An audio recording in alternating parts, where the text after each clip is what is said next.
Fondation Alpha Etienne Tshisekedi wa Mulumba. Mémo à l'intention de Madame la Première ministre, chef du gouvernement de la République démocratique du Congo.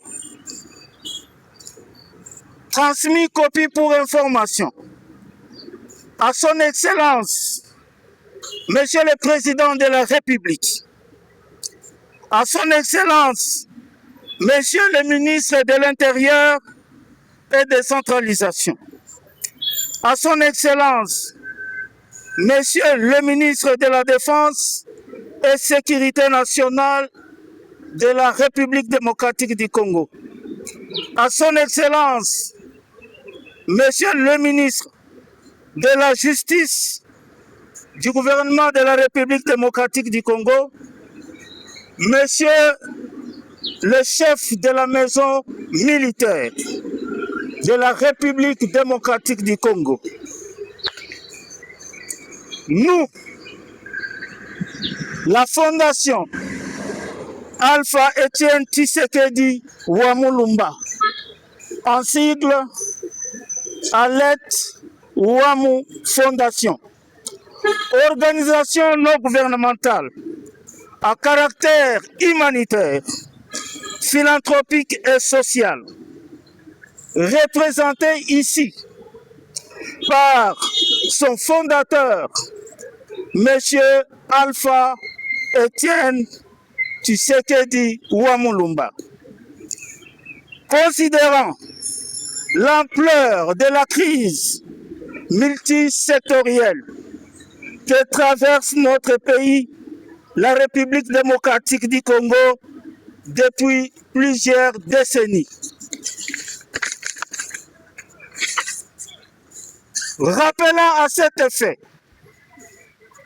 le droit et obligations sacrées liées à l'existence humaine, aux activités et à la lutte contre les antivaleurs, notamment la corruption, l'infiltration des forces étrangères.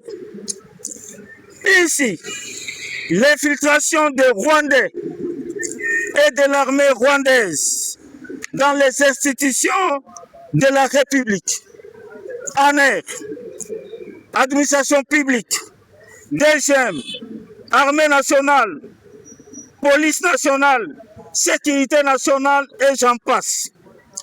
Exposant ainsi le président de la République à de multiples coups d'État manqués, réaffirmant notre attachement à la vision du chef de l'État, Félix Antoine Tshisekedi Tshilombo, président de la République démocratique du Congo.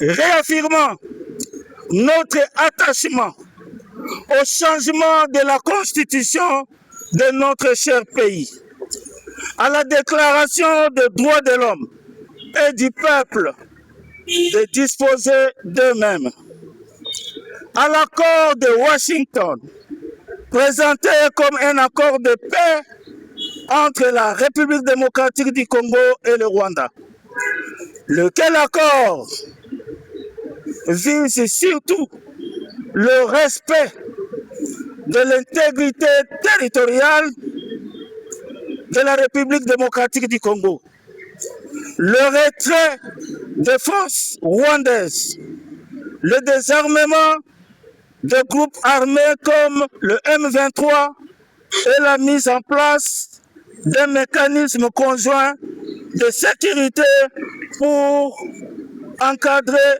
l'application de ces engagements. Considérant que l'accord de Washington constitue une avancée stratégique pour la souveraineté, l'autorité de l'État et la paix dans l'Est avec un retrait total des troupes rwandaises et de leurs supplétifs dans les meilleurs délais.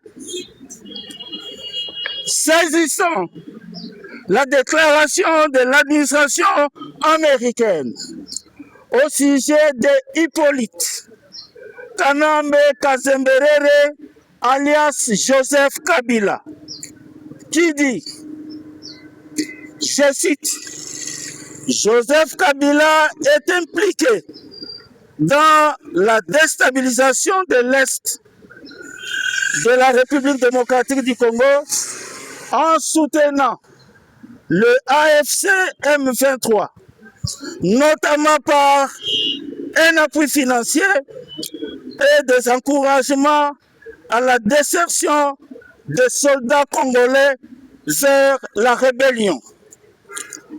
Corrélativement à ce qui précède, Washington l'a sanctionné, a gelé ses avoirs aux États-Unis et interdit aux citoyens et entreprises américaines de traiter avec ces derniers, j'ai nommé Joseph Kabila. En Suisse, le communiqué indique des personnes fournissant des informations sur des violations des sanctions économiques américaines peuvent être éligibles à des récompenses dans certains cas, en guise d'un seuil légal lié au programme américain de lanceurs d'alerte. Donc, les informations devant permettre au gouvernement américain de récupérer plus d'1 million de dollars de pénalités avant qu'une récompense soit envisagée. Qu'en l'espèce, la fondation Alpha Etienne Tshisekedi wa Mulumba, en sigle Alet Wamu Fondation, vu ce qui précède, vu la condamnation de Joseph Kabila le 30 septembre 2025 à la peine de mort et à de lourds dommages et intérêts annoncés à plus de 33 milliards de dollars dans le compte rendu disponible. Vu la décision du gouvernement en date du 19 avril 2025 de saisir tous ces biens mobiliers et immobiliers sur le territoire national et dans le cadre de poursuites visant surtout l'existence d'actifs et d'entreprises contrôlées directement ou indirectement par la famille Kabila, y compris hors de la République démocratique du Congo. Alet Wamu Fondation, réaffirmant sa loyauté envers la République démocratique du Congo et le peuple congolais, envers le président de la République, Félix Antoine Tshisekedi Tshilombo, chef de l'État, envers les institutions de la République démocratique du Congo, issues des élections et légalement établies. Attendu que la loyauté de cette institution d'utilité publique dénommée Alet Wamu Fondation n'est plus à démontrer avec des émissions télévisées. Je connais Joseph Kabila qui lui ont coûté des attaques, des arrestations et des menaces de mort par les ennemis de la République et du peuple congolais. En conséquence, Alet Wamu Fondation prend l'engagement solennel devant Dieu et le peuple congolais de collaborer avec le gouvernement de la République démocratique du Congo et des autorités qui nous lisent en copie. Je réponds. En conséquence, Alet Ouamou Fondation prend l'engagement solennel devant Dieu et le peuple congolais de collaborer avec le gouvernement de la République démocratique du Congo et des autorités qui nous lisent en copie, notamment le chef de l'État Fatih Beton, le ministre de la Défense, le ministre de l'Intérieur, le ministre de la Justice et la maison militaire entendue, afin de mettre à leur disposition toutes les informations sur l'existence des troupes rwandaises se trouvant à Kinshasa et en toutes les provinces couvrant la République démocratique du Congo. Des sujets rwandais qui ont infiltré les institutions de la République démocratique du Congo au sein de l'armée congolaise sous fausse identité. Des responsables politiques au sein des institutions. C'est des opérateurs économiques et acteurs de la société civile. C'est dans l'administration publique et certains hauts fonctionnaires. 5. Dans la magistrature, dans les services de sécurité, deuxième, en air, etc. Et enfin, dans les entreprises publiques et privées de l'État. 3.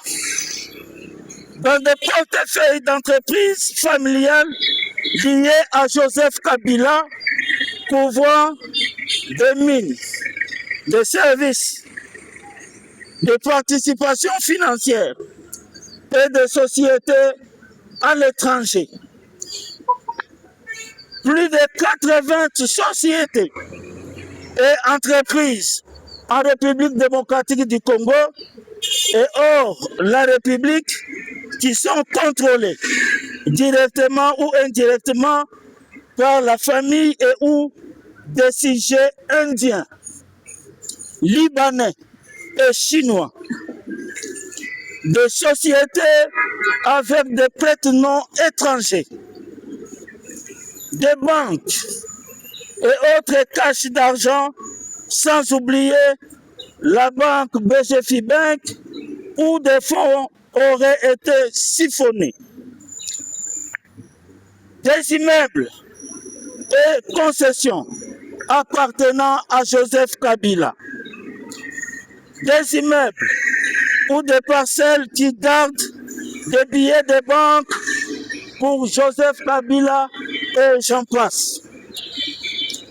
Nous, la Fondation Alpha, Etienne Tshisekedi Ouamou-Lumba, en sigle Alet Ouamou Fondation, une organisation non gouvernementale d'utilité publique.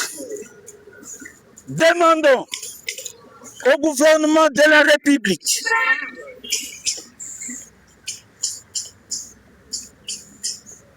République démocratique du Congo et au président de la République, Félix Antoine Tshisekedi Tshilombo, chef de l'État, à l'instar de l'administration américaine et du gouvernement des États-Unis d'Amérique, sous l'égide et le règne du président Donald Trump, de mettre à la disposition de la Fondation le moyen logistique, financier et sécuritaire pouvant permettre à cet établissement d'utilité publique de contribuer efficacement et de manière efficiente à l'instauration de la paix, de l'autorité de l'État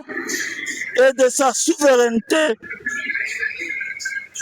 en déboulonnant le système infernal de l'infiltration rwandaise au sein des institutions de la République et mettre hors d'état de nuire leurs auteurs et complices dans le but de tuer dans l'œuf le virus de la balkanisation amorcé par les forces occultes de notre cher pays.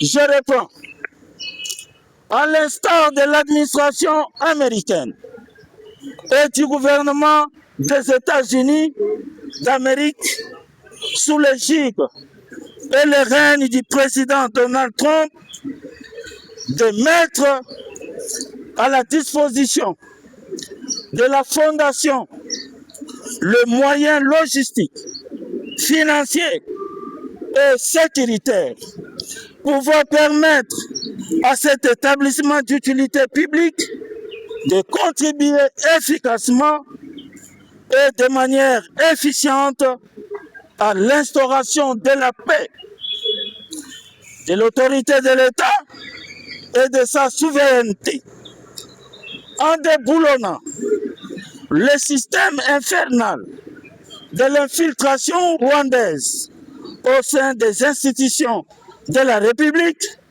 et mettre hors d'état de nuire les auteurs et complices dans le but de tuer dans l'œuf le virus de la balkanisation amorcé par les forces occultes de notre cher pays.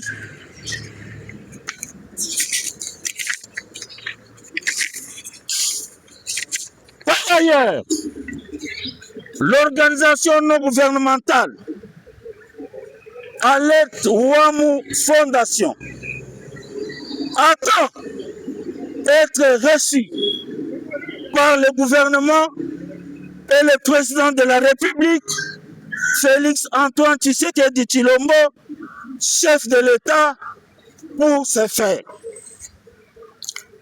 Par ailleurs, l'organisation non gouvernementale Alert Ouamou Fondation attend être reçue par le gouvernement et le président de la République, Félix Antoine Tshisekedi, chef de l'État, pour ce faire.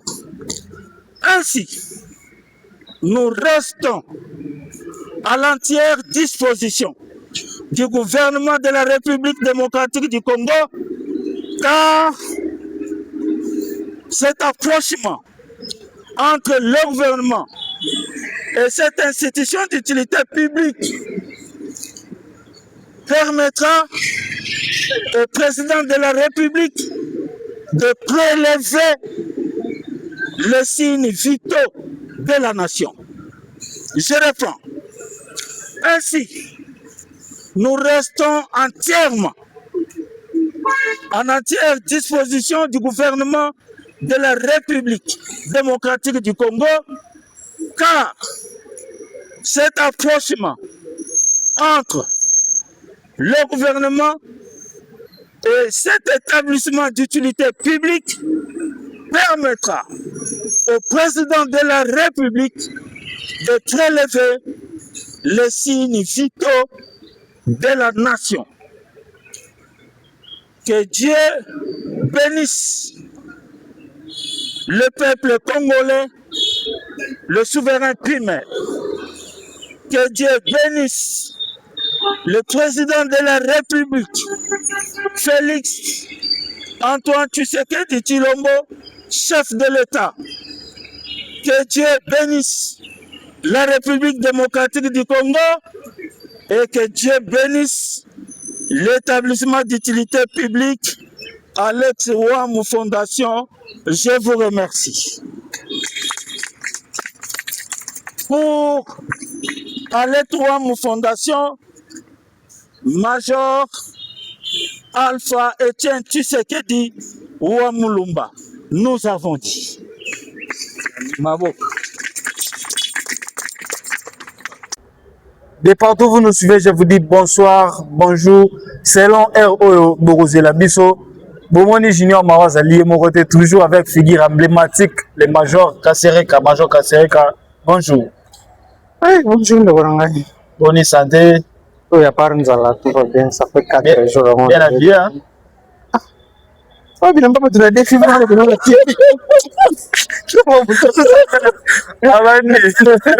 nasenga cousin moko na seta na tata vesi na bana na TV on a pesinga def singa so la sisi na zo e ba biloko to za na okala to na kola mwana zui chemise pa ya mwana 10 to 15 on les adora moi te zo pantalon kuna na se zui chemise koto ko zui pantalon na makolo ko zui sapato kuna ni kolo osangi sani samdolati mais le roi les biloko on a za na watiri betara ka so Major Kasereka c'est moi comme on a après avoir comme la victoire ba Léopard habité au Santa Kindeni na omona match nul avec Portugal bato ba beti plus de 52 ans biso toyeka la première fois bato beti na ba match nul et en tout cas na pona kana mo tso ja coupe koki oh ya bino no ko wata match na Cristiano na boye ko tala match na bi tension na ko fa pa masa mo boye gila bisanga bi ya oyo erreur ni to sente ko na Portugal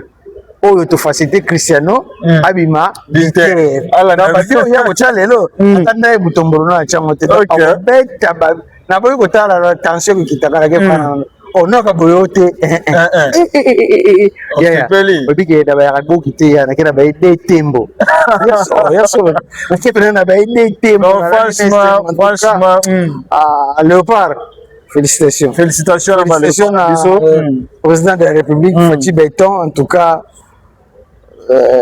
grâce à politique na yo grâce à yo lelo to koti mondial pour ngai tosi déjà coupé coquille donc attends tozong na so ki ça les coquilles déjà talaka nil mais to bidi lokola bato ba basine coupé ça li biso bien po mala liboso to na beni na butembo na goba bato ba bini ozana idete na kati ya guerre nanga pas bini il on a comprendre le peut-être non parce que même pas que il pas bini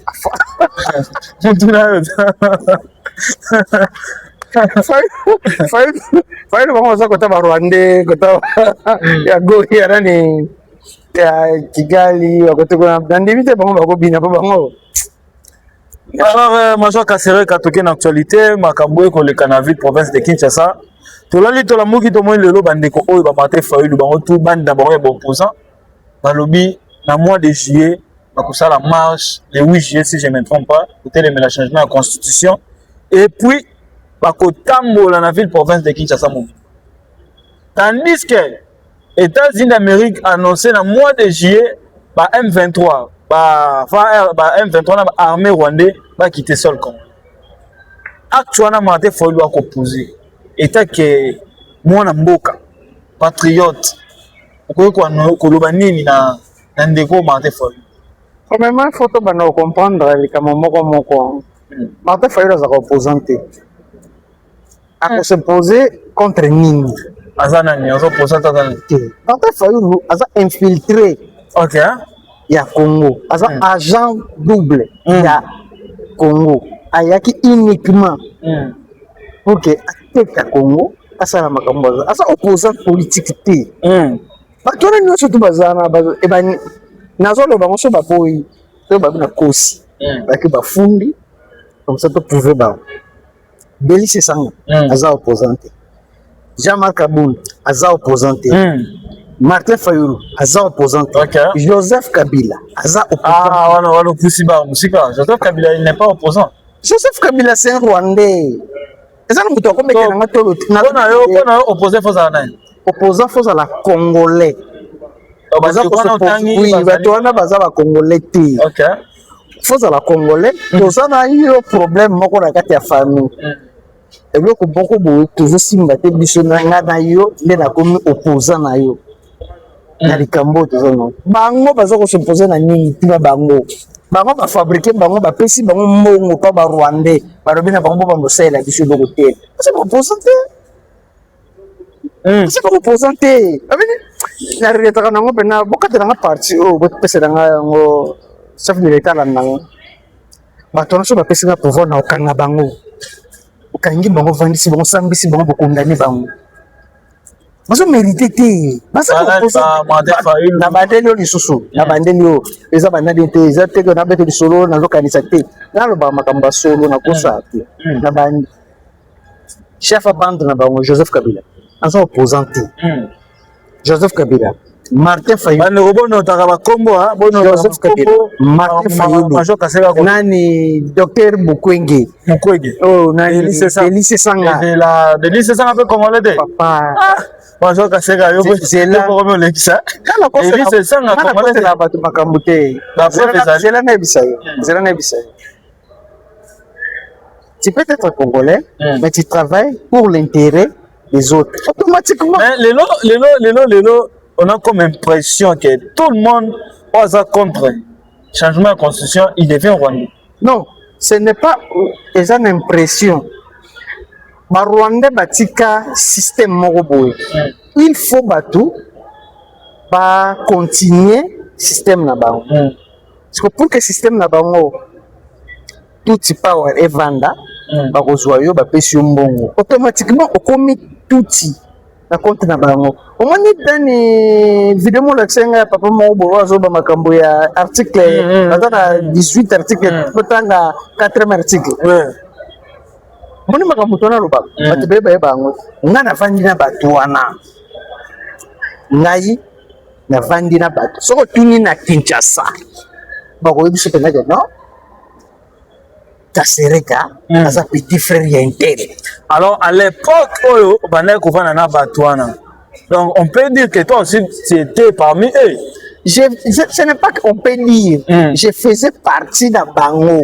Mais sauf que nazaki na cop moko na bango te, na mission moko na bango te. On a faire comprendre que aux ala qui peut être le bosa comment qui nationalité rwandaise. Nazalaki na nationalité rwandaise. Je dis la vérité na kosa mutite. C'est la question. Moi, on a une infiltration. On a une infiltration ezali Jean-Louis. Nga naza na petit na ngai aza avocat. Atikala boyeba teke na tikala nazalaka muluba. Nga na fa ne boya zo luba chiluba zo tonga ngai. Asa expliquer bato wa mzu. Comme les trésors, la personne ne peut pas savoir. On va pas savoir comment c'est ça. Tu profites de passer bon. En fait, il faut que le bateau la chiluba. Petit ngai. Mais la fandi na se comporter comme Rwandais. Si c'est ngai zala kana bomande Joseph Kabila. Na kenda kitena vanda pona lukala s'enrichir. Non, c'était pas ça. Nana kenda ko s'enrichir, te gana kenda ko bigulo, nana kenda ko se venger. Ngana za makasi d'infiltration ko nimati. Non, il y a une télévision. Et ça, ma camarade moko boyeza, pile masaranga tenangai. José Lyon, azalaka procureur ya Kalamu. Ateka mutu kanangai. Naza parmi batu bayaka na no wana Kinshasa. Na 2006. Tipo na ateka mutu kanangai. Je me suis arrangé na comme camarade na comme camarade na ye. Na tembolane na mutuka. Ateka ki ayebaki te keza yo. Ayebaki keza ngai abosani kasalanga mabe. Yo kokoma ne ba camarade. Na tembolane na mutuka. J'étais à 0 mètre na ebo na sali mabe. Eloko na boya ko sali le mabe. Famille mbo mabaza pauvre. Yem tabanda ko boko la bona ndako na lemba. Na talinga bia so sali tipo mabe. Famille mbo ba onyo kwa.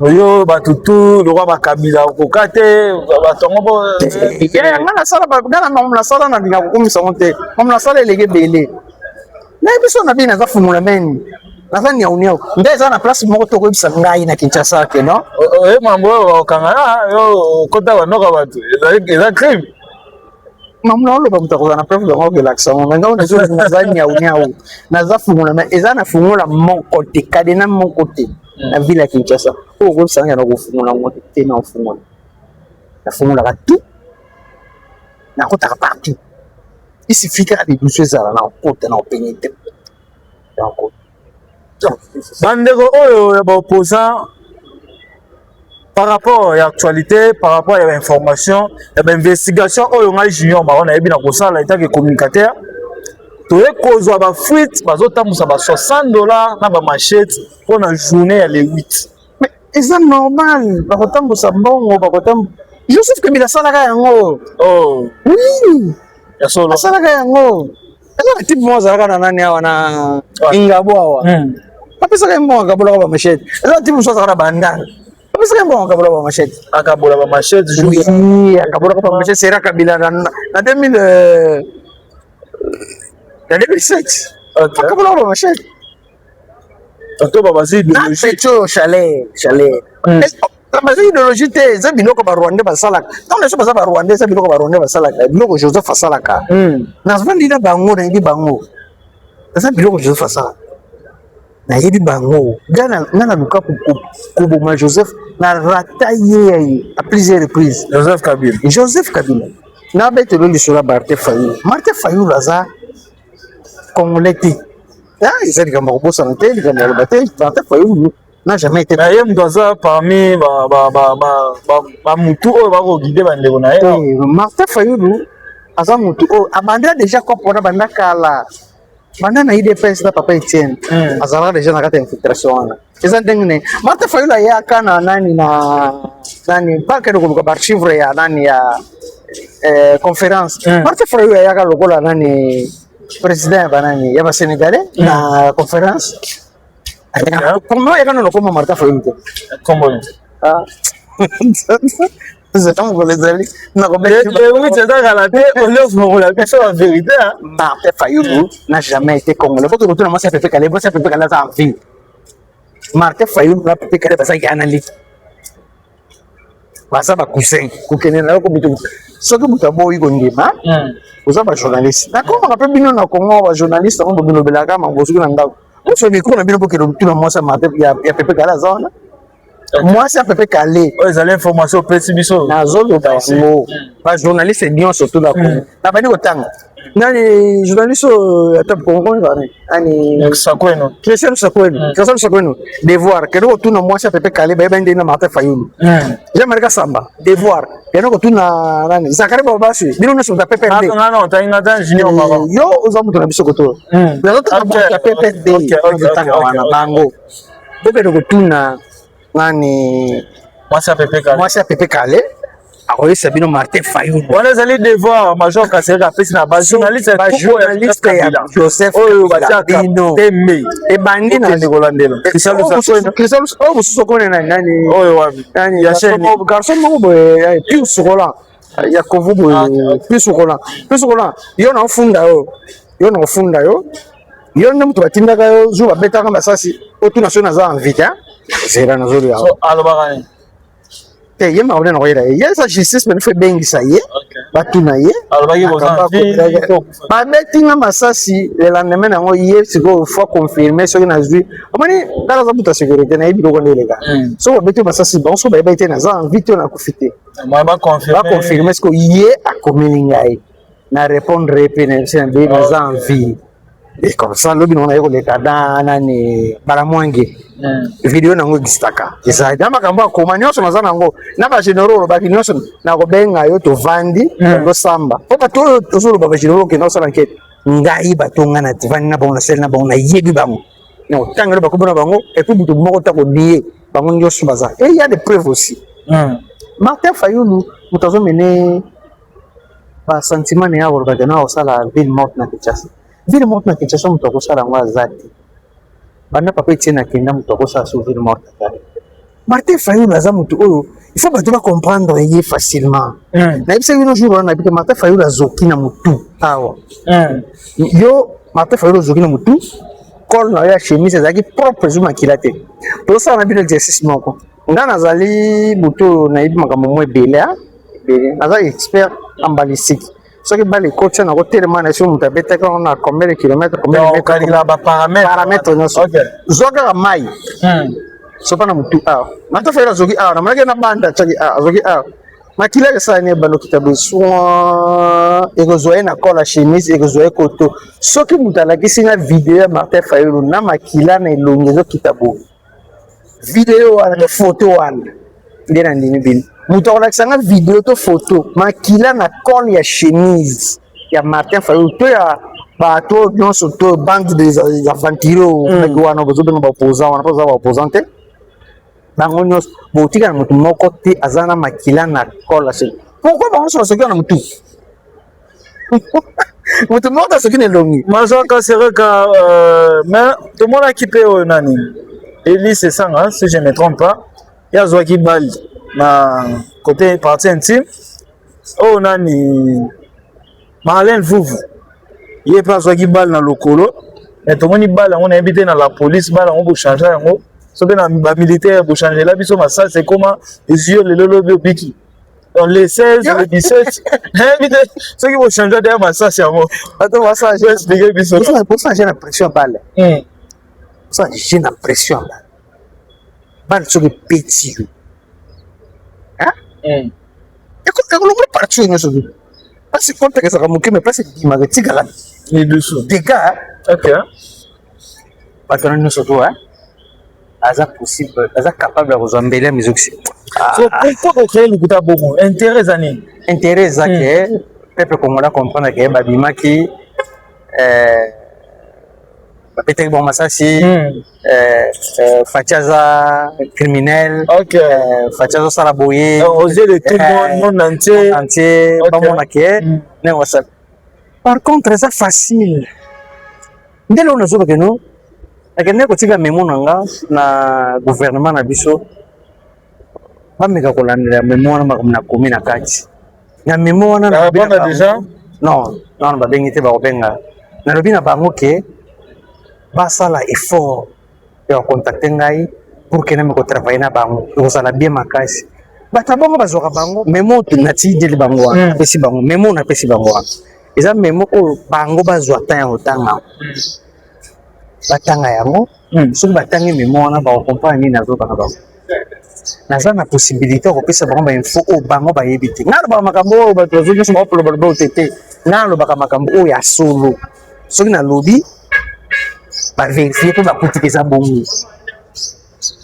na partir to cha chelanga audio oyo batindeli nyango na mai ndombe oyo yo banya ko yebisa ngai Eliezer to pendeke na basilisi mobondo zela claircir yo place wana son excellence Eliezer Tambwe ministre de la défense et ministre délégué oyo azola na charge ya ba 5 combattants kitaki ne to sali descente na ba localité tout ba village tout au balbaki mobondo ezali peuple congolais oyo ba convivre kuna bango mo ba témoigner ba bité mobondo ezalaka lisusu te awa tosalaka na pasi ya mai pasi ya courant mobondo ezalaka lisusu te balongolela biso nde ba militaire mosusu awa bafutisaka biso ba 500 po obima donc na barrière to comprendre yango maloba peuple congolais. Bonjour Major Kasireka. Ezanga soda oyo nasolaka na yo dernièrement toza déployé na Maindo mikobanda nkana ti nini ti Yumbi biso mo Major. Likambo il faut kolobela yango ya biso olobela yango mingi parce que toza na commandant bataillon na biso titulaire aza Rwandais. Donc cop ou bachela ye na bataillon na biso ezali général Charigonza. Tant bimara Kinshasa bapesa biso commandant bataillon mosusu. Tant komi Kindu Manyema pato ban entraînement commando général Charigonza ayana colonel wana de bachaye titulaire ya bataillon na biso. Colonel wana armement oye moko ayana ngo ondima teke colonel ayana bascorte na epi de 6 oya ayana bango ba Rwandais atambola na bango na sima bascorte na ye ayana armement ba PKM ya ye moko individuel ba arme oya Jimel ba Dragonov wana ba RPG 7 ya ye moko oyo atambolaka nango un colonel lieutenant colonel mais armement oyo aza nango baye ko déployer biso nde toya awa état major na biso eza na Bolobo kuna asomba ferme na ye ndenge asomba ferme na ye kuna batu oyo bakoma koya oyo bakoma ko affecter bango na unité na biso baza penza ba congolais te en plus kanga eloko nga na oyebisa lelo mutu wana lokola koti awa na Bolobo okoyoka bamne oyo ekoya na Bolobo rebelle okota po nga na opéré na batu wana bien nayebi bango donc batu wana ndenge basombi ferme bongo isifi kaka bayeba banzela bayeba soki bakoteli boye bakobimela boye okomona rebelle okota mopanzi ya Bolobo biloko il faut ko dénoncer kango avant commandant bataillon na biso aza na makanisa mabe azalaka déjà na makanisa mabe bandaka parce que ba escorte na ye wana ti bayaka na bataillon na biso mbongo bandai kofutama ebandai kouta wapi mbongo bandai kofutama eutaka wapi même ye moko aza na mbongo mingi mbongo ya futama ke eutaka wapi donc baza bato yo cop na bango ezalaka soki Charigonza yebi ke bataillon wana eza boye akobeta match azwi ndeko na ya Rwandais atie na kati po ba créer ba problème donc est-ce que président na niveau ya présidence bayebaka ba makambo wana bayebaka ba commandant ba bataillon batielaka biso po tengere yana informe yo lobelango en plus pe mbongo na biso ya 2 mois 9e mois na 10e mois oyo tozaka na Kindu Manyema ti lelo nanu tozwa yango te omeka mpe kolobela biso yango otia makelele déjà bakonzi bayeba bataillon na biso za Cobra Royal commandant bataillon na biso komona ye David Wereka ba déployer biso kobanda Kana ti Yumbi Kasai kobanda kaka kwa mutu ti Mushi état major na biso eza na Bolobo ye wana komona David Wereka est-ce que bayebi il faut kotiela biso makelele donc biso to ba soda tolingi te tokweya na ba makambo pa pamba na non il faut tant tozomona ba mabe il faut ko dénoncer kango déjà bien avant siko mwana ngine biso boye omoni M23 na Mobondo bazalaka na zamba te so imite M23 na Mobondo bazalaka na zamba te M23 na Mobondo tozalaka na bango ndako moko en pleine capitale ya Kinshasa bazalaka na Gombe bazalaka na Kinshasa mabolo ba ebi gravité na ngo major Kasereka papa na bali kama lukuta te zwana audio na biso na chiwa na tshana kati ya émission nga kota okota la biso okota soda wana zoluba azotanga kobu soda na lobibo général Chiligonza atindeli biso colonel moko ya Rwandais ndeko na ye oyo azo diriger biso awa na mai ndo yenda azokotisa ba rebelle o bazouta Brazzaville bazuko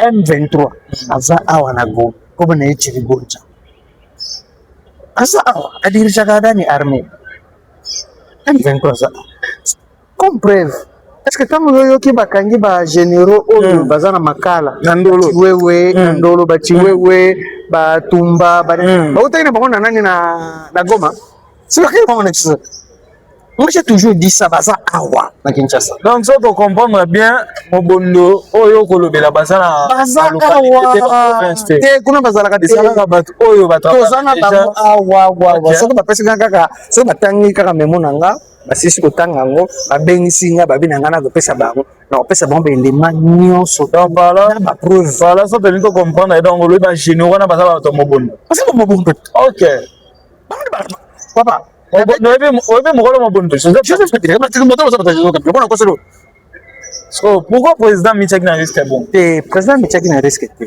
président yebi bango te akuti bango na armée zena tangelo ikil banza président kuti na armée tango fort président kuti na armée Chirigonza président kuti na armée fatwana nyonso ba Christian chiwe président kuti bango na armée président ngolo ba alongo mide ametisi bango kaka fonction apesi bango banane ba fonction makasi ba ma fonction fa travailler bien oui ah mérité oui ça qui une façon ya attendre bango. Non. Nasuka nango président otaki kolela awa lobi ke. Ba information nyonso to oyo azali kosasure nango. Ezalaki ba fausse information. Oyo azali kosasure nango mpona koatake nango Rwanda. Ezalaki ba fausse information. C'était comment? Président kobenga chef d'état-major. Eza ndenge nini? Chef d'état-major a rassuré que nyonso eza bien. Abengi nani na renseignement abengi Dani oyo Daiwel. Daiwel a rassuré abenga tumba bomunda bango nyonso nzoka baza complot baza beta bale bako. Bango nyonso tu ba M23 ba Mukundo ba Joseph. Bango tu. Tumba ko te ko spegana.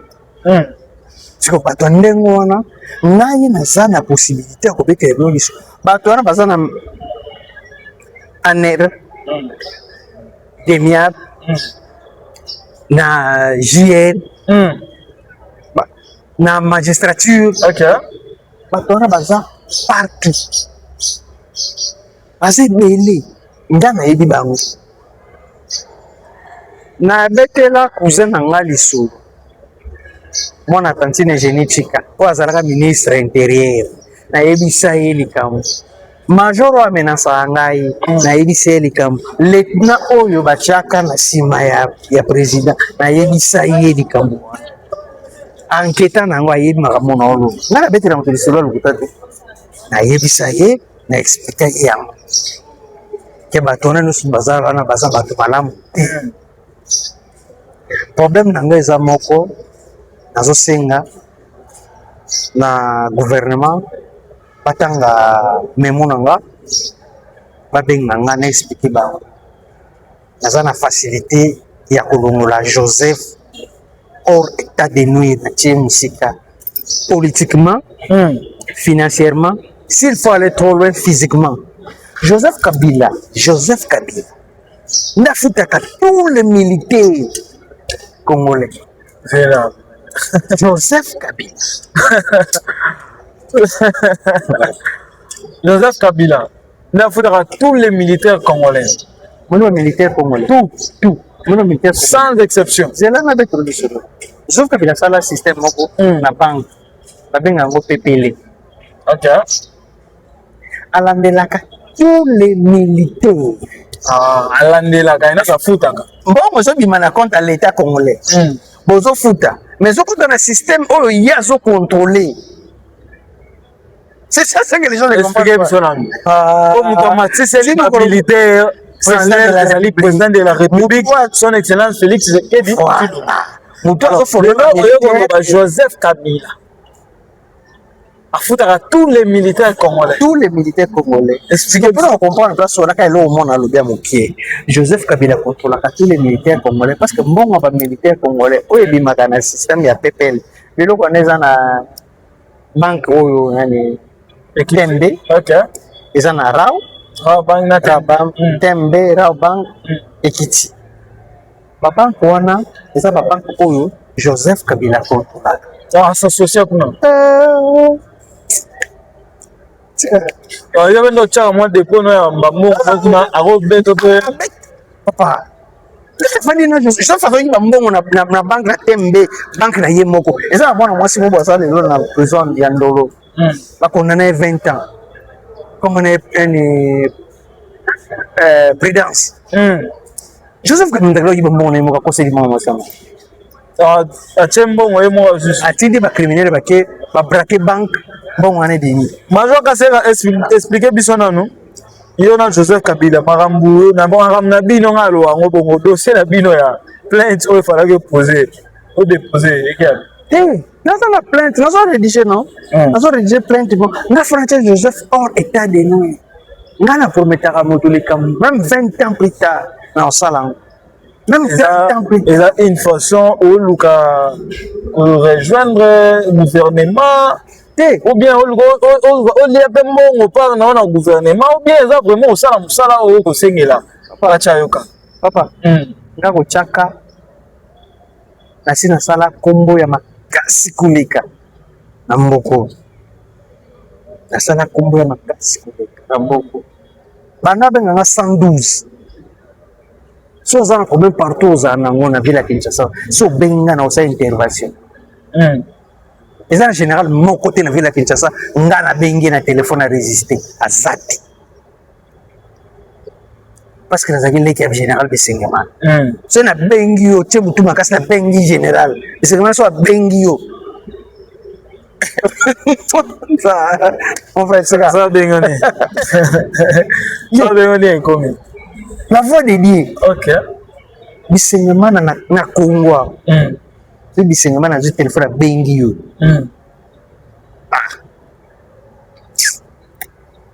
en fait nga nalukaka mbongo te ça je dis en tout cas vi na nga nde nazala bona me naka vi moko calme nalukaka mbongo te nalukaka succès te nalukaka na se vengeaka contre Joseph vengeance eza mabe te c'est ça bato babosani na biso biso batanga psomo David abandaki kolela azo se venger kaka psomo ezaka prière ya vengeance soki olobi keno se venger te na se venger comme nzambe asalaka Samson ayebisaka bakata suki na ye te mpo Samson bandaki kovenger bible nga mama na nga alingaka nazala tango oui c'est des voix tuna bato nyonso na monga nga natanga nga nasala petit séminaire grand séminaire natanga bible okwa likambo natala théologie naza très moto abomanga misu kaka kalwila kalwila zana biso bino nga bamagistrat nyonso tu bajuge nyonso tu baavocat nyonso tu sans exception je précise tous les juges tous les magistrats tous les avocats sans exception oyo nyonso tu acontribuya mpona kokanga nga nakende prison misu na nga ekufi naomona lisusu bien te yebisibi bino nyonso tu na ovenge bino de près ou de loin même na 4e génération na ovenge bino nga aza bongo na otika motutu nayebi bandako na bino nayebi basi na bino nayebi bana na bino ebandi na kalwila bato mosusu bayebi soki okomi obangisa bato nga nabangisa bato na tv nabangisa oza na état de droit bona na bino bongo nga nakende prison papa otele prison makala mona mambo eza na makala la prison makala eza na souffrance que t'as pas l'idée que t'as pas l'idée pourquoi yo osoutenir kaka idée ya korendre nakoloba ondeni qu'on se faire justice on a se faire justice tata mokonzi yango aza na posa ya bato oyo bakoki koyede na badomaine ebele soki na bina se faire justice naza na possibilité moko mosusu moko na bango afongoli porte boye akutinga na kati ya ndako na ye na osala yango te nabike bango nyonso tu na korendre bango mauvais service tokende osamba na bango naza na possibilité nga naza na possibilité na ntongo moko na bango fongoli porte akuti ngai navandi na chambre na ye nakosala mwana mboka major Kaseka parlons un peu de notre constitution lelo tomoni bamilitaire na biso na est du pays kuna eloba nango ye moko tata mokonzi mboka alobi bakobeta barwandais bibutu olandaki ete toganie asalaki discours alobi nasepelaki nango na profite nango mpona waisa na bato ebele bacongolais ebele surtout bato ya affaire balobaki na président ke président asali mabe koma akoki kozwa part ya kokumisa fali alors que faire pas aza congolais fallait te c'est ça ce que les gens ne comprennent pas omoni Mobutu azalaka président ya vita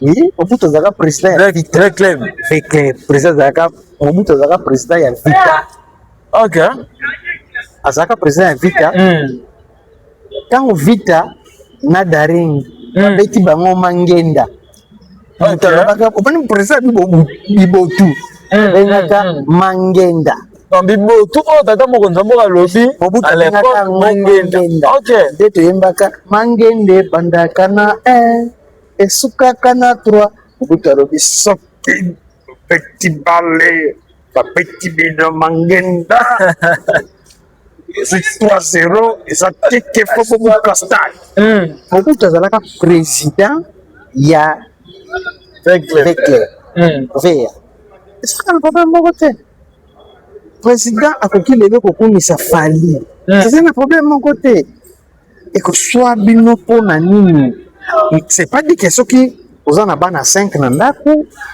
mwana moko azwi diplôme te na osopele fufu te mpona zela ti baninga nyonso bakozwa diplôme, ça ne se fait pas. Réflexion na vraiment ça va. C'est ça que les gens ne comprennent pas. Na ninga okota mambo mpenza te na monaki yango alors ils ont ça pas actualité te na expliquer yango par rapport à Kambolobi ya bibotu. OK po bato comprendre que président aza humain akoki kozala na bana ndenge boza 5 soki mwana moko azwi diplôme bakokumbisa na mwana bino mpe tour na bino soki bakokumbisa wana pena oraisonner azongisi en tout cas bato ebele batuni ngango babengai nga nango mpe sereka olobi nango te bayebisinga junior maro opposé question wana te bakestion ekozopose majo kazeka mokolo eza kokokutela en tout cas je vous salue tout le monde oyo balandaka biso vraiment bosabone bokomande bopartage okosala te kala ningaka koloba makambo eza mpre eza re basentiment oyo biloko wana mpe natikela yango bato mosusu baloba ngo parce que tose ebele tolobelaka bango ngai nayebi Joseph Kabila asalaka émission je connais Joseph Kabila nalobelaka makambo ya Joseph Kabila mpo nayebi ye très bien. Joseph Kabila akontinue kaka makambo mobutu azala kosala biso yango ye akontinue nango lelo oyo nde toza boye. C'est facile, il y a mis sur le Joseph. C'est comme ça que les gens ont déposé les plaintes. Oh, que Joseph Kabila n'est pas congolais. Quelqu'un a raison de dire que nous sommes tous en amour. Joseph Azali actionnaire dans tous les réseaux de communication. Tous les réseaux de communication à Congo. Joseph Azali actionnaire dans Vodacom, RTL, Orange, tout. Joseph Azali action. Joseph Azali action partout. Joseph a été casse-nel. Ateka régie des eaux. Bateau bakotola la régie des eaux nationales lelo. Si on m'a dit bino le que non régie des eaux nationales vers biso à Kosio. Régie des eaux nationales ezali ya Joseph Kabila ateka ya. Na plainte oyo au composé au que négo déposer contre Joseph Kabila. Est-ce qu'il y aura moyen de récupérer le bâtiment? Et ça la facilité. Alors, ce qui a changé dans les Babikanda. Bien, Joseph Kabila n'a yébié. Joseph Kabila, nous sommes salaka. Achaka, on a combo na été. Achaka, on a combo Fortunata. Fortunata, moi, je suis au Bakangaka da cyberdéfense. Na Jado Minano. Oh, Banako Bakoma président. Fortunata azali camarade nanga. Fortunata na badaka kosala ba tenue militaire. Fortunata abane kovanda na azali bureau na ye na 12e rue A. Fortunata yende mukolo société esomba motel Fikini. Yende mukolo société oyo esomba nani pépinière ya Bandal. Lasi batonga nani banako cité moderne batonga na Bandal. Na sibaka kokulu. Ouais. Eloko wana. Na kati wana siko basombaka yango na compte avant continuer majoka seka azali nani ye Fortunata pas Joseph Kabila. Fortunata azali mutu oyo batiaka ye pa diriger Joseph Kabila parce que ye aza mayele famille te aza italien aza mundele aza italien azali leki ya nani cousine ya mutu a forma ngai Jean-Louis. Jean-Louis aza italien mais bon nous sommes américains d'origine italien bamude badirija Kabila ka Joseph na lobaka yango avant ko tuma Fortunata edima nga na betela boli solo Fortunata ne mutaka société oyo esalaka perenko ya pétrole ebomisa mbadu Fortunata naza na kati biloko nyonso to Joseph wa sala oza na facilité ya ko récupérer omone même ndenge nini tango na ko déposer na plein na ko koma ba ko yeba ke to ko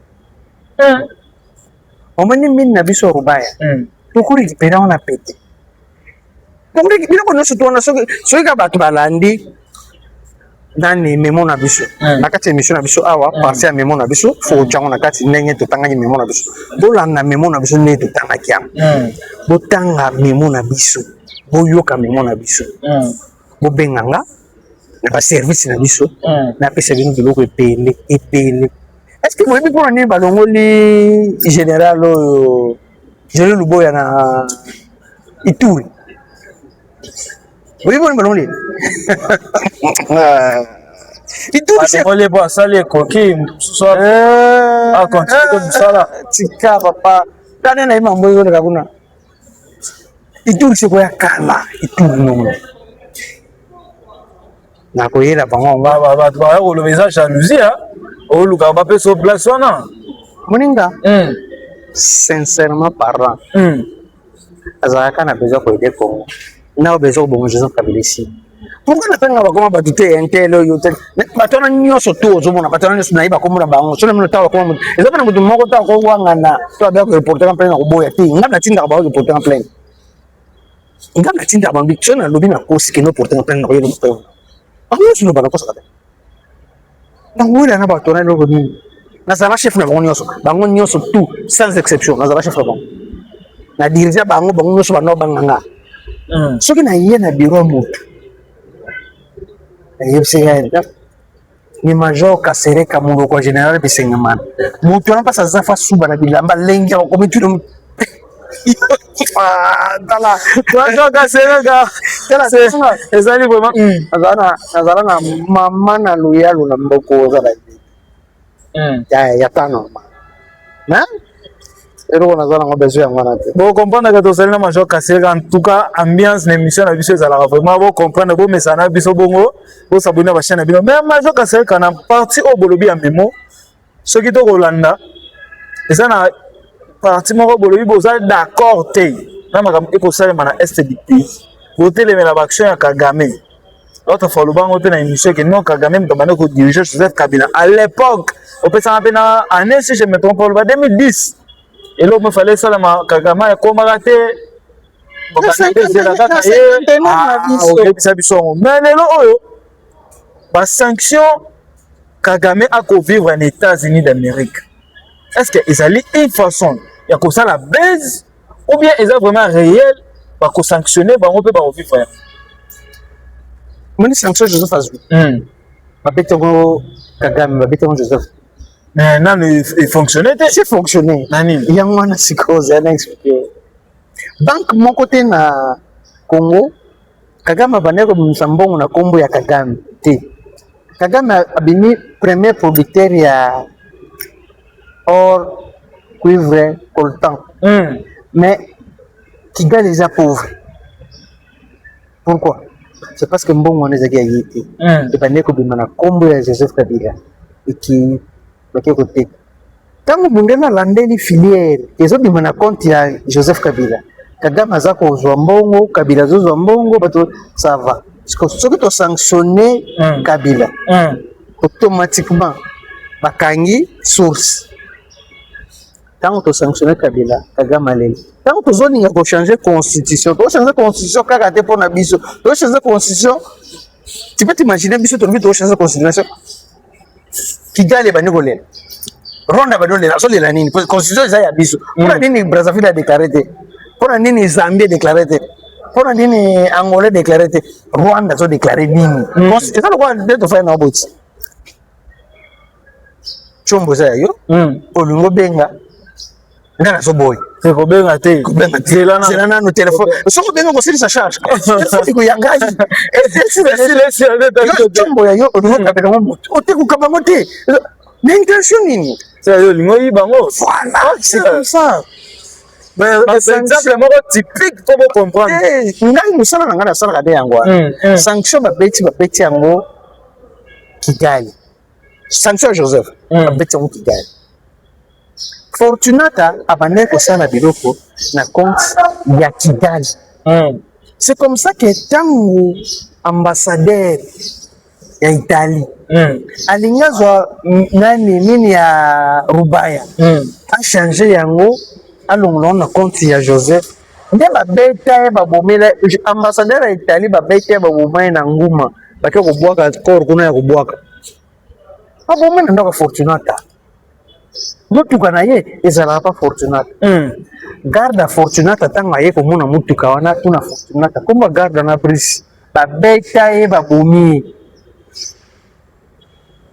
Brice akufa anakisa mafoto ya Brice anakisa mafoto ya bana Brice mwasi ne lelo na bana bakima baluka mwasi na baboma mwasi na bana bakima bagenda kovanda so bana bata mboso na takisensu dernièrement na ebite so bakimi so bakiwa Major Kasereka, lelo, qu'est-ce que vous pouvez dire na ba Congolais au nyonso, ba Congolais on veut opposant par congolais on va d'accord que constitution est changement soki congolais aza d'accord te constitution changement c'est que aza congolais te na butu azali rwandais na moi aza congolais aza ebele bato ndenge wana baza ebele eza ndenge moko nalandaki camarade moko alobi bato bakosa bino teke bakatange oyo basala mobulu wana baza bakatange te baza bakatange te sont des angolais ebele oyo baza na katanga sont des angolais bandeko mosusu batelemeli bapaster te bapaster oyo baza d'accord na changement ya constitution nyonso to oyo bakolinga changement ya constitution te bazali bacongolais te to yo moko oza combien de pourcent na makambo selon yo te ngai nakosa na pourcentage te mpo ngai ndenge nalingi constitution longo bachange te bino kuyi bozolinga kochange ngai na bi bazwa constitution batumba yango papa ngai esaka bato mambo ya solo sereka batumba soki ezali na motu moko na ville ya Kinshasa na république mosi du Congo aza na phrase moko article moko atia na kati ya constitution aleka na télévision major kasereka na okata liboko na j'aime mama coupe bakata liboko aza te na bandi kotanga mbata botanga vundwa we botanga kengo wa dondo botanga nani Vital Kamerhe botanga bato wana tu bazalaka tango yeba Vital Kamerhe yo yebiso azalaki à l'époque Vital Kamerhe azalaka nani secrétaire général ya PPRD tout le soki azalaka akombaka loko nini kati parce que tango tozaka na Jean-Luc Jean bana tozaka na Vital Kamerhe tout le soki Vital Kamerhe akombaka ata i na kati achata mutu ya i na kati ya constitution mutu mota comment vous donner constitution na biso baya nango koya Louis Michel ayebi mamono lobo na possibilité ayebi yango.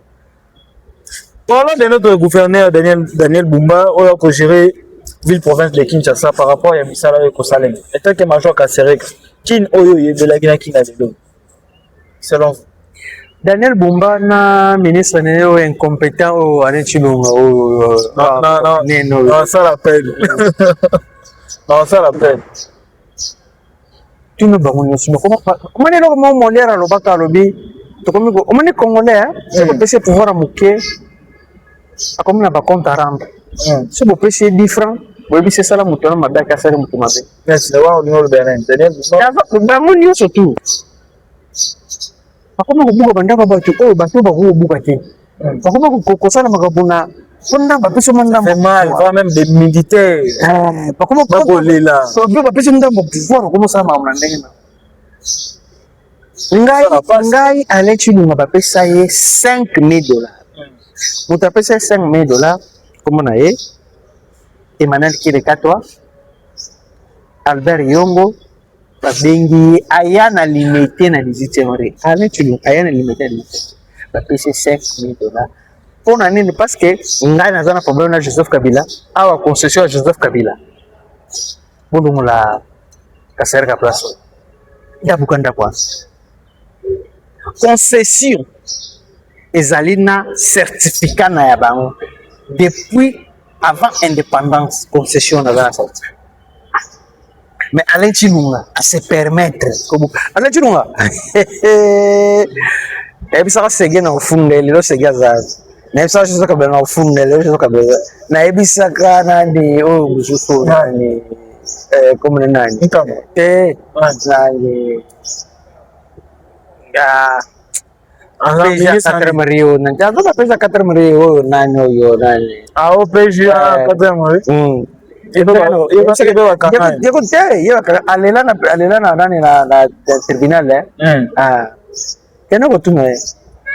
kende kotuna ye alelaka na 4 Mario na beau frère na ye oyo bakenda kokosela makambo Willy Njoku za na kimia yo nazoya na tourna donc baacte wana bakosala kobuka mpona yo eza mabe te baacte nyonso to bazopose contre eleko eza mabe soki ezali na zela na yebisa ndeko na ngai soki moto asali mabe azomérite etumbu eza normal mais soki ekomi na bacompte à rendre parce que bapesi yo mbongo okende kosala moninga mabe nde ekomi mabe nde longa atelemelaka mais comme si bamilitaire mpe bakosala population mabe quelque part oh eza na bamilitaire mosusu bakopanza malewa ya bamama na zando bamilitaire basalaka wana eza badestruction méchante biloko wana fo kotelemela yango nayebi te tata mokonzi ya mboka alobaki bosopa biloko wana moto abanda biloko wana eza kanyama moto aya na systeme moto abanda biloko wana eza kanyama azalaka intouchable parce que kanyama azalaka pire moto ya Joseph Kabila alors akoka kosala nyonso to alingi ayebaki bazali koprotege par contre faci aza na biloko wana te faci aza na pire ye te soki ozosala biloko wana mokolo fimbo ekoya mokolo ekobeta bino bokolela bino nyonso bozana ekolela etake militaire okondane baaction wana papa soki baye kokanga yo ndongo zabo bazwi telefone babambi yango na se ekomi destruction méchante mibeko epermettre yango te soki baye kokanga yo bakangi yo bakie na yo basambisi yo bakondana selon mibeko de role mais soki baye parce que Kalwila aza beau frère ya nani parce que Bisengema azali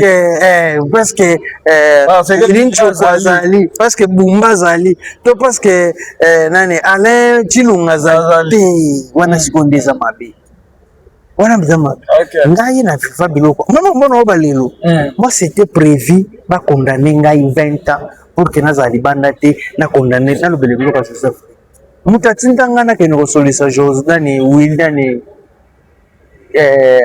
moto ya Kalwila o mutatinda ngana chargé de sécurité ya maison civile ya chef de l'état Rachidi grand frère wana no moni makambozo ba keno solola na nani azande kona biso dana sena yebi Kalwila na matadi mutu ya Joseph Kabila et voilà maintenant place vraiment Kalwila tinanga na prison place ba keno na Congo batu mususu bakoza na ba diplôme baza mayele te Kalwila na za mayele te asa mayele te soki sana bazoba Kalwila za zoba parmi bazoba baza 10 Kalwila koza ta deuxième to premier Yé, Willy Njoko, comme un magistrat, un juge, après que soit dossier en communication, yo plaignant, pourquoi pas naé, à quoi je suis acquis à Kangio.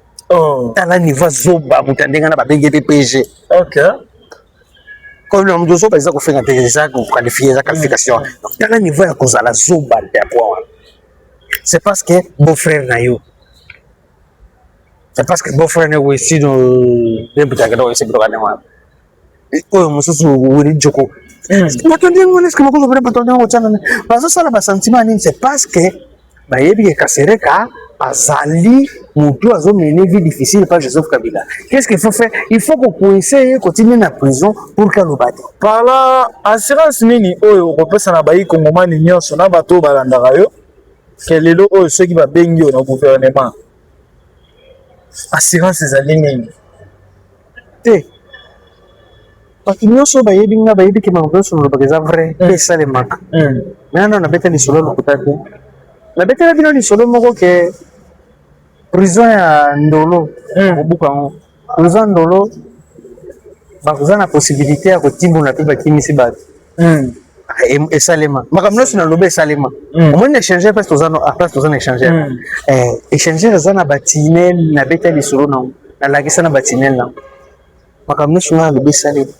C'est pour dire que ce qui est le gouvernement peut signer pouvoir mourir mouké. Il y a un besoin de bon motif, il faut que pouvoir y mouké. Que ça va, ma cambozo le bana, bana ko salango, sal équipe bana ko kanga papa. Une semaine j'ai belé. David oya box junior marron. Au box junior. Pas toi junior dit. Regarde, par contre c'est le gouvernement ko box ça na bien.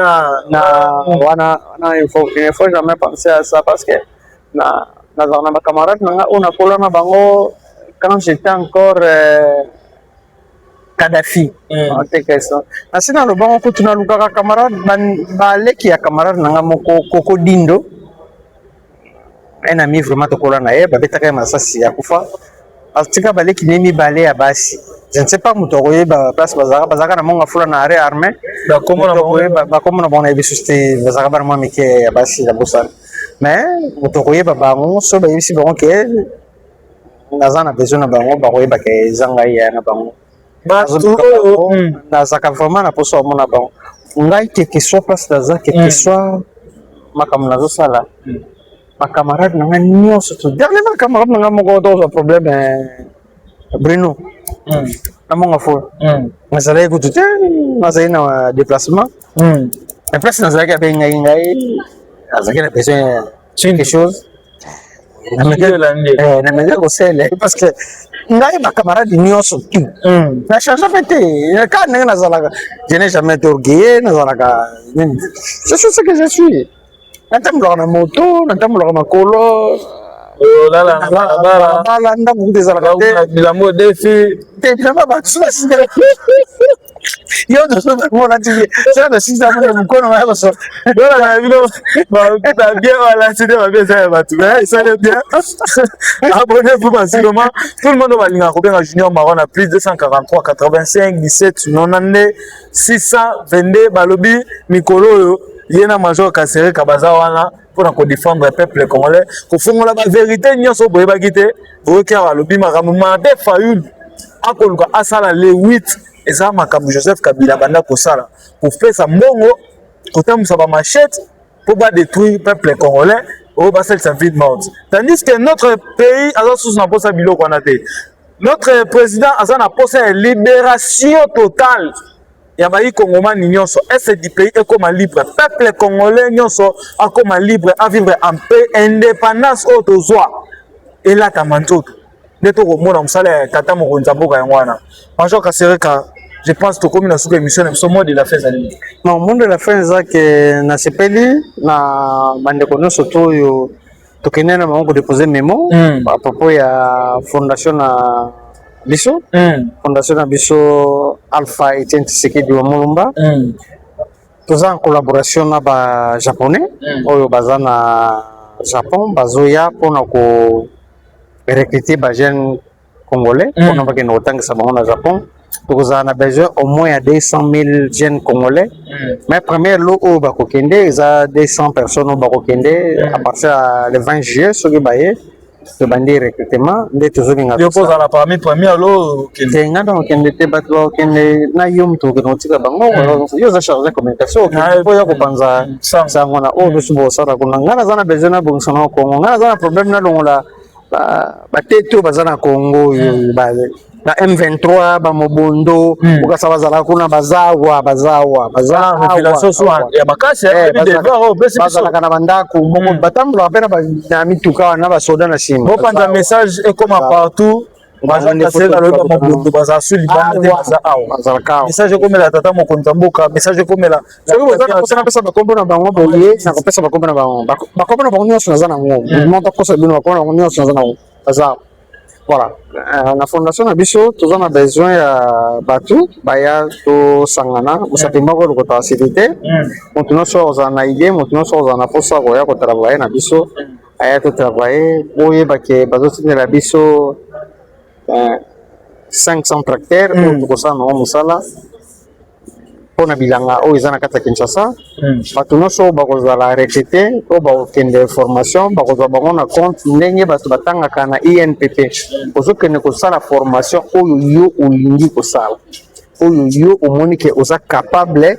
ya ko sala soko yebi ke kosala ka eloko tel na sala tel misala maboko oyo kosala otanga soko otangi kuna pana wima oyo ozotanga bakobanda futa yo pendant wima oyo oza kotanga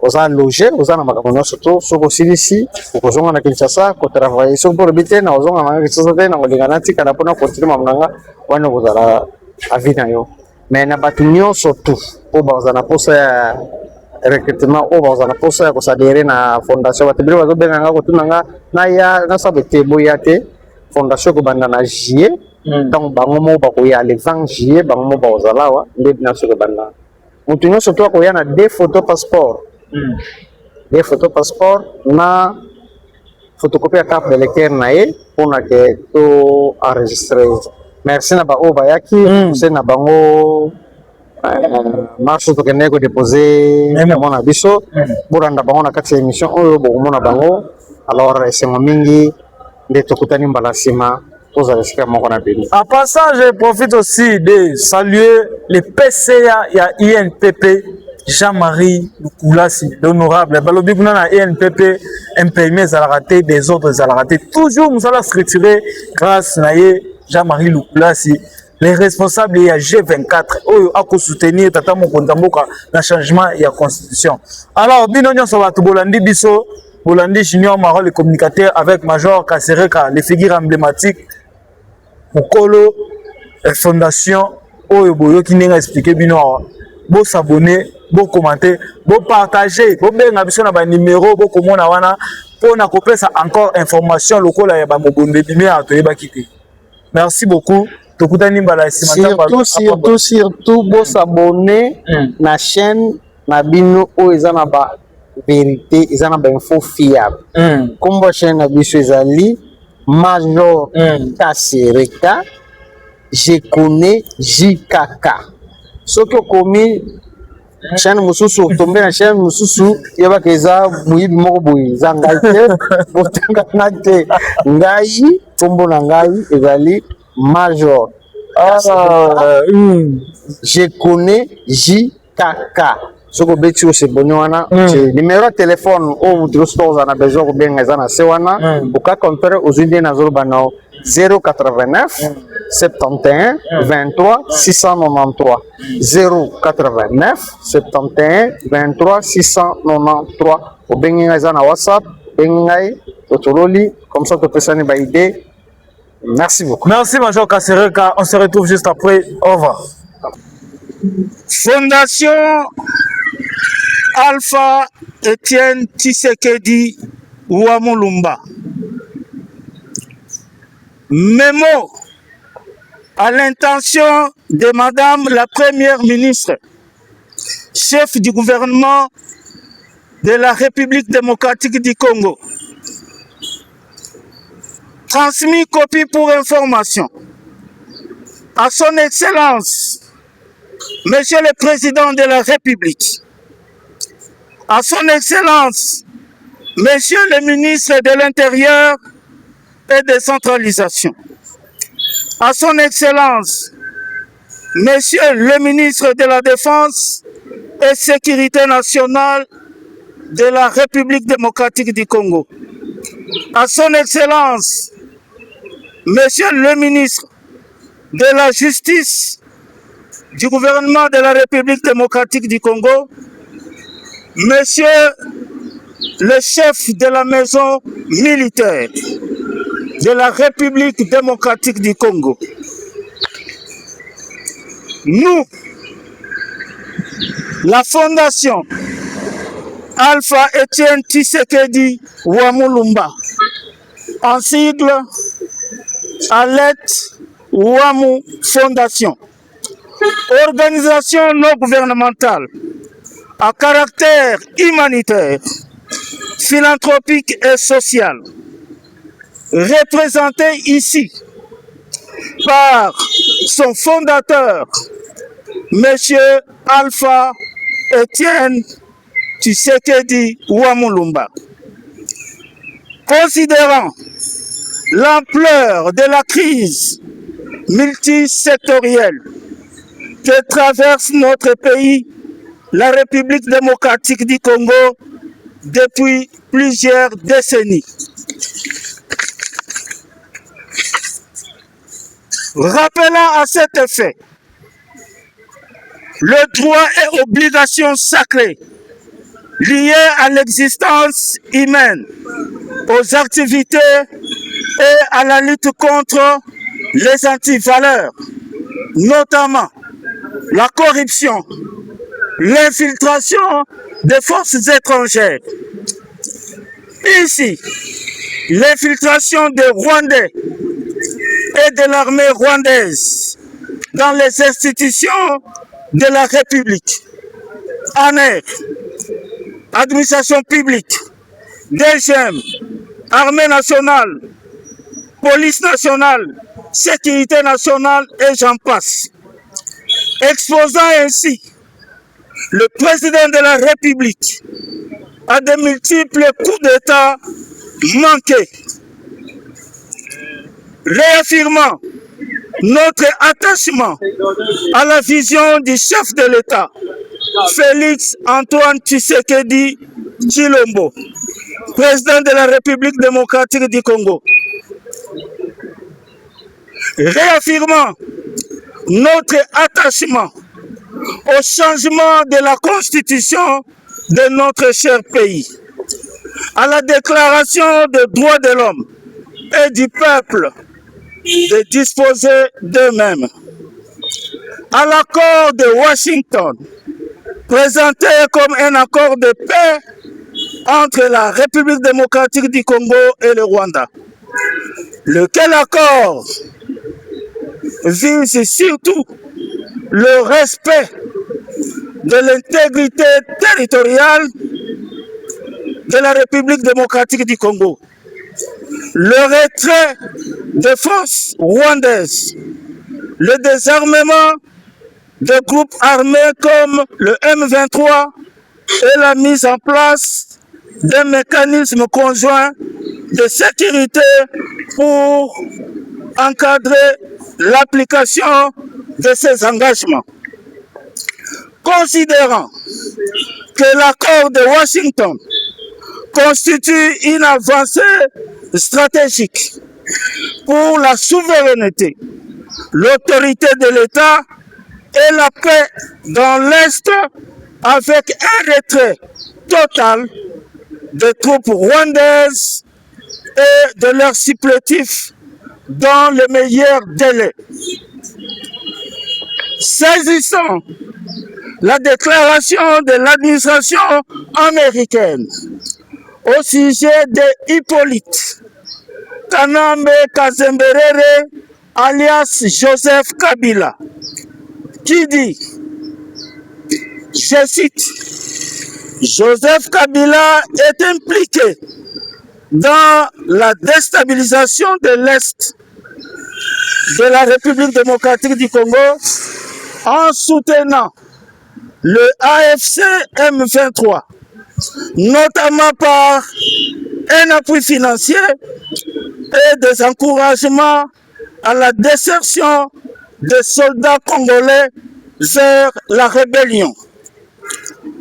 Corrélativement à ce qui précède, Washington l'a sanctionné, a gelé ses avoirs aux États-Unis et interdit aux citoyens et entreprises américaines de traiter avec ces derniers, j'ai nommé Joseph Kabila. Ensuite, le communiqué indique des personnes fournissant des informations sur des violations des sanctions économiques américaines peuvent être éligibles à des récompenses dans certains cas, en guise d'un seuil légal lié au programme américain de lanceurs d'alerte. Donc, les informations devant permettre au gouvernement américain de récupérer plus d'1 million de dollars de pénalités avant qu'une récompense soit envisagée.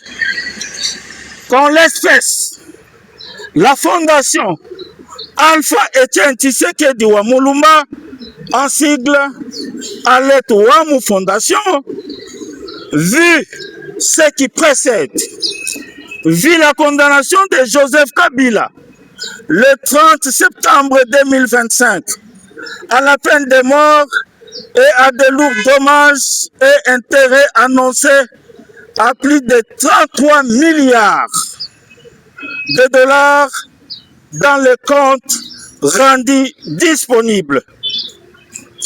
Vu la décision du gouvernement en date du 19 avril 2025 de saisir tous ces biens mobiliers et immobiliers sur le territoire national et dans le cadre de poursuites visant surtout l'existence d'actifs et d'entreprises contrôlées directement ou indirectement par la famille Kabila, y compris hors de la République démocratique du Congo.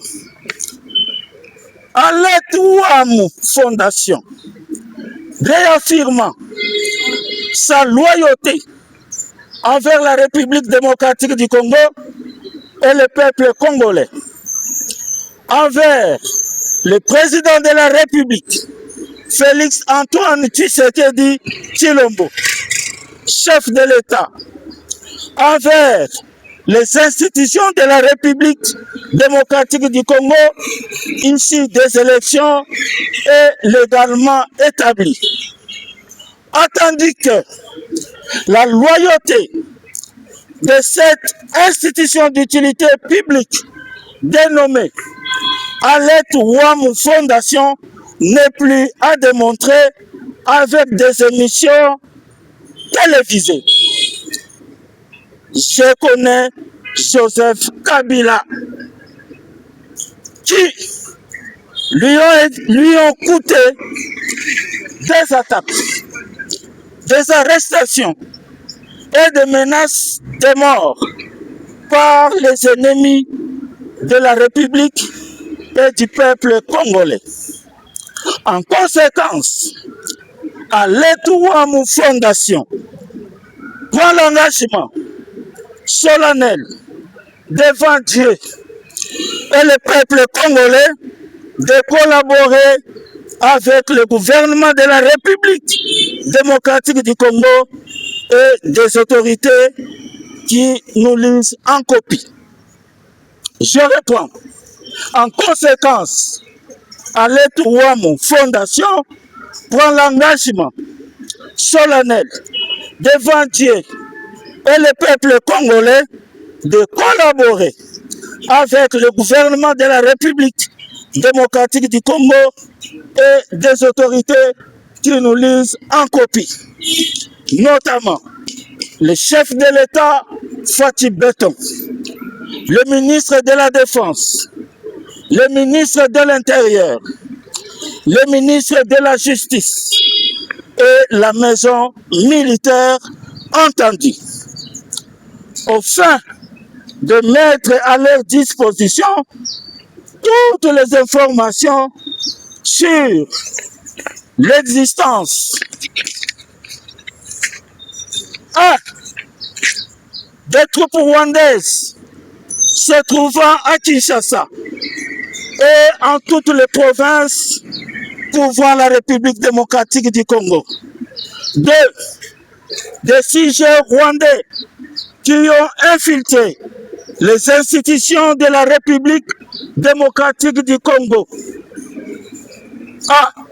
au sein de l'armée congolaise sous fausse identité. Des responsables politiques au sein des institutions. C'est des opérateurs économiques et acteurs de la société civile. C'est dans l'administration publique et certains hauts fonctionnaires. 5. Dans la magistrature, dans les services de sécurité. 2e, en air, etc. Et enfin, dans les entreprises publiques et privées de l'État. 3. Dans des portefeuilles d'entreprises familiales liées à Joseph Kabila, couvrant des mines, des services, de participation financière et de sociétés à l'étranger. Plus de 80 sociétés et entreprises en République démocratique du Congo et hors la République qui sont contrôlées directement ou indirectement par la famille et ou des sujets indiens, libanais et chinois, des sociétés avec des prête-noms étrangers des banques et autres caches d'argent, sans oublier la banque BGFI Bank, où des fonds auraient été siphonnés. Des immeubles et concessions appartenant à Joseph Kabila.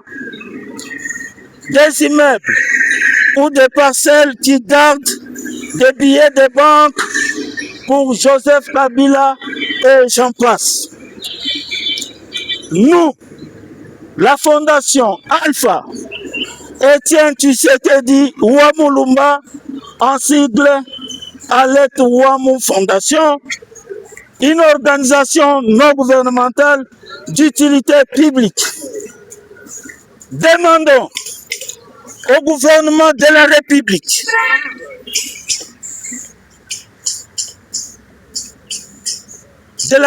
démocratique du Congo et au président de la République, Félix Antoine Tshisekedi Tshilombo, chef de l'État, à l'instar de l'administration américaine et du gouvernement des États-Unis d'Amérique, sous l'égide et le règne du président Donald Trump, de mettre à la disposition de la Fondation le moyen logistique, financier et sécuritaire pouvant permettre à cet établissement d'utilité publique de contribuer efficacement et de manière efficiente à l'instauration de la paix, de l'autorité de l'État et de sa souveraineté en déboulonnant le système infernal de l'infiltration rwandaise au sein des institutions de la République et mettre hors d'état de nuire leurs auteurs et complices dans le but de tuer dans l'œuf le virus de la balkanisation amorcé par les forces occultes de notre cher pays. Je réponds, à l'instar de l'administration américaine et du gouvernement des États-Unis d'Amérique, sous l'égide et le règne du président Donald Trump, de mettre à la disposition de la Fondation le moyen logistique, financier et sécuritaire pouvant permettre à cet établissement d'utilité publique de contribuer efficacement et de manière efficiente à l'instauration de la paix, de l'autorité de l'État et de sa souveraineté, en déboulonnant le système infernal de l'infiltration rwandaise au sein des institutions de la République et mettre hors d'état de nuire les auteurs et complices dans le but de tuer dans l'œuf le virus de la balkanisation amorcé par les forces occultes de notre cher pays.